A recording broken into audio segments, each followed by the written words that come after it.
Bonsoir mesdames et messieurs, chers téléspectateurs Jama TV. Mere salmini on kala ko wonno sifude men ka télévision Jama TV. Awa hande kadi non ɗo gandi émission meɗen on laaɓay boy gila o fuɗɗi ɗo gandi ara sonnaɓe intervenir ɗo ɓen ko sonnaɓe seeɗaɓe ɓe ande yande wujjano ɓe ɗa et puis madame Lini hani ko ɓe ɗo wawi intervenir hande kay noon ɓe mari ɗo invité ɓe kumbaluɓe ɓeɗo noon ko ɓe wiyete Djiwum Pullo kana noon voilà ko Djiwum Pullo ɓe wiyete mais sans plus tarder ɓayɓe yesso meɗen ɓe wawi présentade ande tigui ko hombo woni ɓe kamɓe tigui haray meɗen tori on partage gol vidéo on meɗen weltani wonɓe kaɓa machine ji ɓen meɗen weltani wonɓe laykude partage ɓen télévision on ko fi Guinée en foof andeji mon ɗi wele weleji mon ni are andi noon men meɗen ka place ɓurɗo janɗude e nder commune Dibré ka mawnude teddude restaurant neminorde haray koyo partage vidéo on jarama koy alato je pense que haray on so jaakimo ƴarugol ngol komin noddi on kon ɗo embouteillage no woɗi hande ko dimanche so jaay ko feƴƴide mi ƴettuno moto donc ça va je suis là d'accord haray yesso téléspectateur ɓe meɗen mais min faala on présente ko hombo woni on tigui tigui en fait min ko Sori Binta Doumbouya mindete mais sur les réseaux sociaux j'ai un nom qu'on m'appelle souvent Djiwum Pullo. Djiwum Pullo. Djiwum Pullo m'appelle souvent la plupart même dans les quartiers Djiwum Pullo sinon mon nom c'est Sori Binta Doumbouya. Madame Doumbouya ande toɓɓere ɗon nde yewde ɗo nden ko laaɓa e boyi men lando on e piiji. La première question madame Doumbouya min fala andude ko honno woni taw golle moɗon wono. Avant de parler de ce que je fais, donc je peux dire en un mot, mi jangu mi gayni sanani goɗɗo no wadde goɗɗo soit o jangu hunde nden ka l'école ma ɗum o ekkiti métier han o wawi so wawa innede ko ɗum ɗo o jokki mais min mi jangi mi gayni hiɗan gollude komi responsable commercial d'une société de la place je me réserve de dire le nom ko ɓayɗo gandi menen publicité zamaka laalaji aɗa awa donc are ɗo siɗo woni frais publicité ji mon ɗi Jama TV no ɗo gala en gollay donc min famille ara vous êtes dans une société de la place donc c'est une point d'interrogation mais wata on obligeude ma yewton avant tout d'abord min faala andugol actuellement ko si tawi ɗo yiide domaine joni ɗi feƴƴude ɗin e nder leydi ndi tawata ɗum ɗo moƴƴana jeunesse on actuellement ka leydi meɗen ɗo en plus kadi min faala onon madame Doumbouya yon andi mais est ce que madame Doumbouya no jombaka ɓe jombaka problème ala en fait mi yiɗa yewtugol vie privée an on dans des émissions et autres mais wona oɗo émission ko be mi wowla fi hon ɗum miɗo mari idée on idée en on ko créer une association des jeunes veuves. Pourquoi les jeunes veuves? C'est-à-dire a wawata développer goɗɗum réussir goɗɗum e hunde tu n'as pas vécu sur quelque chose que tu n'as pas vécu. Donc comme moi d'ailleurs j'ai vécu quelque chose en un mot, je peux dire je suis mariée parce que j'ai pas été séparée de mon mari sur papier en fait. Il est décédé. Amin ya rabbi en fait on fait ini la mara ne mo pay koy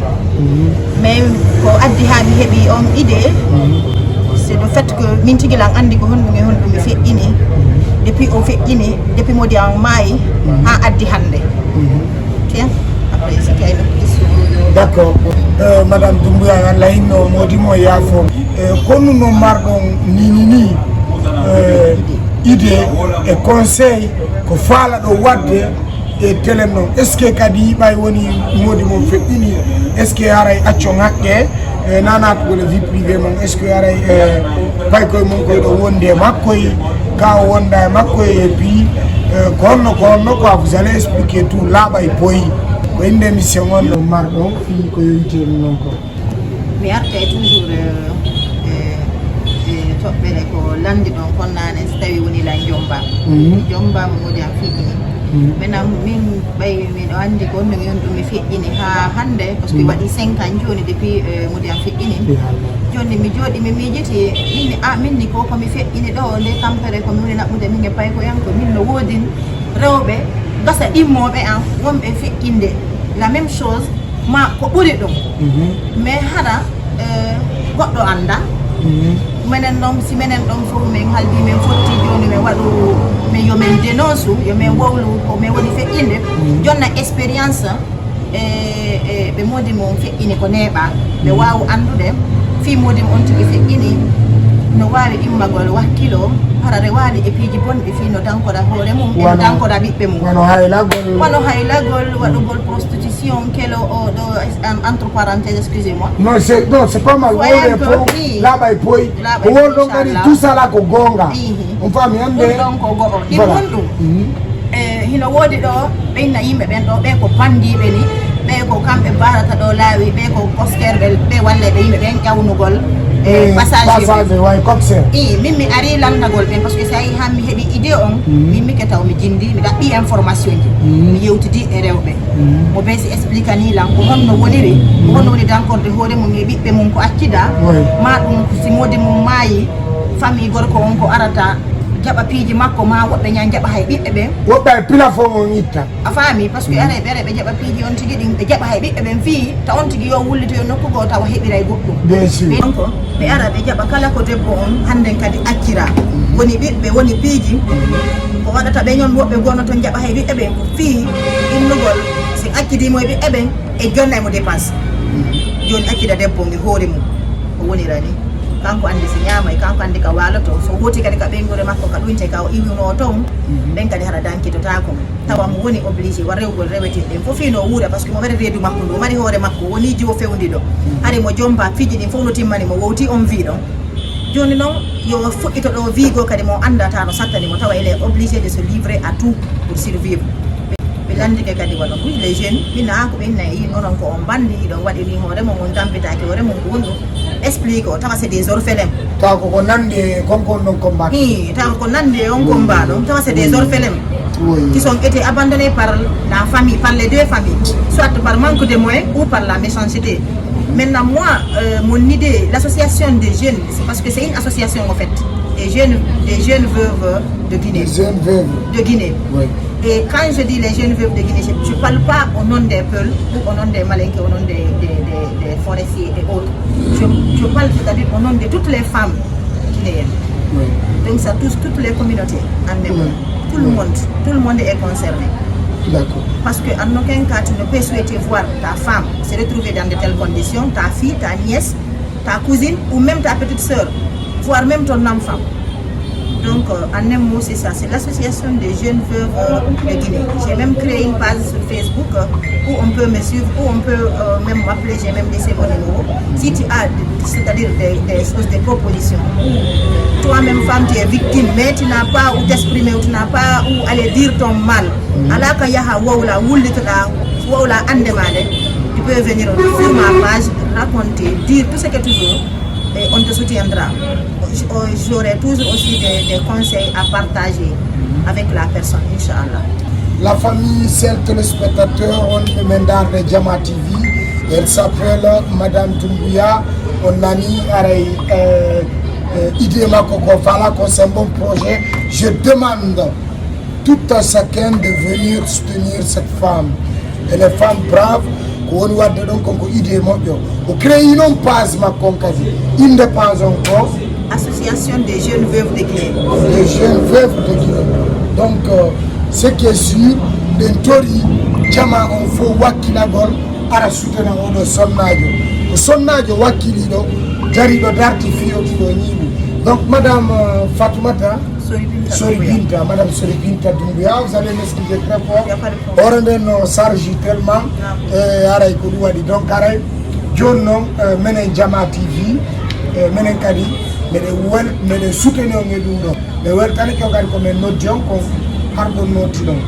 mais créer émission spéciale fi modon ka télévision Jama TV do mi andara stay dum don waway on welde en plus kadi page mon ɗum doit ɓeyde e toujours kadi gollugole makko il faut en postay mo fiyo abonné ɓo yimɓe ɓen anda kadi ko wiyete kon faale momon joni noon ɗam martaw question ko mi lando on ɗo e wadde dernier mot momon e oɗo vidéo honum woni question o est ce que on fuɗɗike mobilisude himɓe waɗa e ɓe ɗum noon est ce que on heeɓi ɗiɗo tato nayo tawtuɓe on est ce que si on heeɓi ɗum est ce que ɗon mari bureau est ce que so heɓani ɗum fof sikoye préparation muɗum wonɗon après avoir répondu ces questions wonnum marɗon ko toroɗon yimɓe e leydi men ndin fof ko wonnum marɗon ko toroɗon ɓe paykuge mawɗo e makko ba ko neɓali komi fuɗɗi fi muɗum ko honɗum no neeɓi komi mari idée on mais miɗen andi ka meɗen ɗo tout est tabou c'est à dire yimɓe ɓen hiɗata yaltugol wawla ko wondi kon ko ande mum nden ɓenne si mi yalti mi haali ɗum ɗo o haynako fi ka hersa ɓenna si mi yalti mi haali ɗum ɗo ɓenna famille modi ayna joni on jooɗi no bonnude inde an nden no jooɗi no bonde inde famille modi makko on joni ɓay modi makko maayi haɗa ɓe huuli ɗin haalaji anda noon na ɗo ɓe ndaaru ko ɓen ɗon wowlata kon koɓe ndaaru ko aroyta kon koɓe ndaaru ko ɓe woni ɓe feƴƴinde kon e ko ɓe ɓiɓɓe maɓɓe woni feƴƴinde tampere ko ɓe woni soñjade kon hay si tampere maɓɓe nden iwata few no wawi arde iwa ma ɗum ino wawi wallude woɓɓe goo par ce que si ɓe andi joni no woodi association immiɗo dari fi ɗum ɗon wonɓe wadde ɗin boneji ɓe accay par ce que ɓe inne joni he si oɗo maayi modi oɗo maayi o siɗɗo men ɗo e gimmike en yeehi en ƴetti ɗi piiji makko o yeehi ka association ɗo o wulitike ɓen aranay en joni haare ɓe andi no woodi ko daditi fi ɗum ɗon fi wallitagol ɓen rewɓe ɗon ɓe modi mo mayata piiji mum fof jaɓe ɓiɓɓe mum jaɓe hayki reeni tawa no wakkili joni yogol waɗa yeeyito waɗa piiji ɗin fof fi no feƴƴira joni si tawi association no woodi fi ɗum ɗon accay ma ɗuyto min komi innata rewɓe ɓen ko yomen immomen wakkilo par ce que min tigi lan tawra e muɗum ko yomen immomen wakkilo no mi neyira ɓiɓɓe amen e nder ko laaɓi e nder halal mais innugol ɗo no huuli hita heɓu ayɓe goɗɗo ko be heɓa ayɓe a waɗirali o émission ɗo kadi ma arali wowluɗa ko wonɗa feƴƴinde e hoorema fi yo goɗɗo yo yiɗe ma ɗum yo goɗɗo yo añe ko fi yo accu hay si accali hoorema ko fi yo accu au moins e woɓɓe goo merci beaucoup voilà beaucoup chers téléspectateurs are on nani madame Doumbouya koɓe maki ko jonno madame Doumbouya gonnu marɗon ko toroɗon comédien ɓe ɓen fof fi soutenugoloɓe o projet mon no par ce que ɗon andi tournoi pensé si naɓima hara a yeehi gonnu marɗon ko toroɗon tournoɓe pese ɓen e waɗoɓe musique ɓen e farba ɓen kala wonɗo nagine jokkuɗo aaron gonnu marɗon ko toroton ɓe après ça waɗon dernier moment on daron caméra on aray ko fof nanata inchallahu taw mi waɗato taw mi welta ɗo joni on taw hande min nata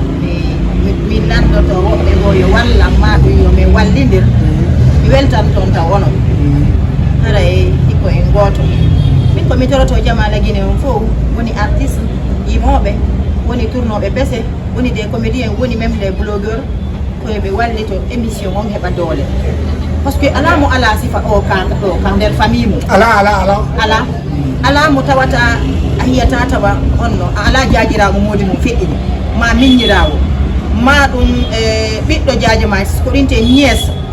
ma ɗum c'est à dire ma gorejo ma mo welduɗa on tawa hino wondi e nden ande ɗon ala ko o wullito ala ko wallimo modi makko maayi goɗɗo ala mo wallitade dankagol hoore makko na fere dankagol ɓiɓɓe makko joni si ɓe o association ɗo ñiiɓi o wallay fof o wallay rewɓe fof o wallay hay ɓiɓɓe par ce que sa nani debbo ko ɓiɓɓe makko ɓe sa nani ɗo ɓeyno hande bandi no ɗuuɗi ɓen jonnaka soɓe si woni baba ma fiɗɗini nene maɗa ɗama ka galle ko honno nene ma dankoto ma o yoɓay joddi suudu o yoɓay école mum o sooday ko ñamaton ko so tawi noon ko woni heɓude ko yonata imo yoɓude suudu mon ɗum o ɗaɓɓa ko ñamaton ko l'école ma meeti a nanu inde ñanɗiron noon tawle hiɗon so ñandi ɗo mari besoin ji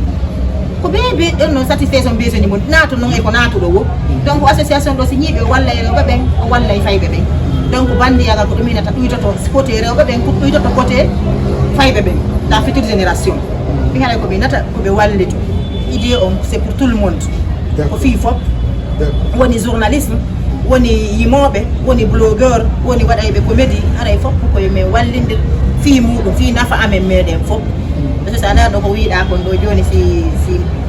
tourno be se nabima a yahay ko gonga hande artiste fop no jogodiri dare o gon benta do la fille là c'est pas elle est camerounaise Aïssa Tremblay voilà diplôme hande voilà diplôme jango de faire juste de trembler et soutenir mon artiste bien soutenir mon hande elle est allée loin et on peut citer tant d'autres donc haray li dan tori ballal haray yobe wallito fi émission on c'est l'association des jeunes veuves de Guinée tout le monde est concerné haray ko mari ko yawta haray jaram d'accord chers téléspectateurs on merci vous de Jama TV haray madame Binta Doumbouya no weltani ke on ko wawɗon notade kono no weltori on haray ko Jama TV wonno ɗon sivude fewɗo sayɗo haray ne wayndu toon fewɗo sayɗo mi wiya madame merci beaucoup ok merci beaucoup bien maintenant na Fatoumata ko Sori Binta Doumbouya jamma won donc c'est Sori Binta Doumbouya allez c'est parti merci